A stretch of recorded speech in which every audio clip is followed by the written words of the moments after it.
Okey, ini maklumat terbaru kepada adik-adik kita yang sekarang ni mungkin belum sempat untuk nak apply UPU fasa kedua. Ada satu pemakluman yang saya nak tuan-tuan puan share video ini, kongsikan video ini kepada ramai lagi adik-adik kita yang mungkin sekarang ni dah terlambat nak apply UPU. Esok dah last ni, esok 18 Mei pukul 5 petang nak tamatkan lah permohonan UPU. Tuan-tuan puan, UPU baru saja maklumkan lanjutan tarikh untuk anda apply UPU pada dilanjutkan sehingga 19 Mei 2025 Isnin sehingga 8 pagi. So tuan puan, dan bantu saya kongsikan video ini, save video ini dan bantu saya komen kat ruangan komen supaya adik-adik, tuan-tuan dan puan-puan, rakan-rakan kita tag mereka untuk pastikan mereka dapat video ini.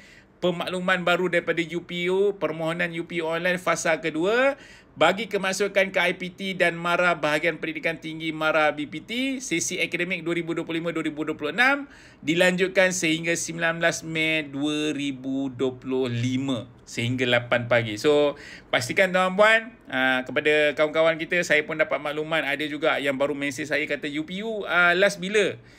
Last sebenarnya 18 Mei 2025 lah pukul 5 petang. Tapi dilanjutkan sehingga 19 Mei 2025. So jangan terlepas peluang untuk memohon.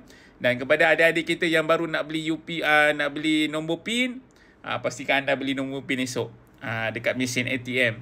Kalau nak beli dekat kaunter BSN dah terlambat dah. Kaunter BSN mana buka dah esok hari Ahad, melainkan dekat Pantai Timur ataupun negeri-negeri yang berkerja esok.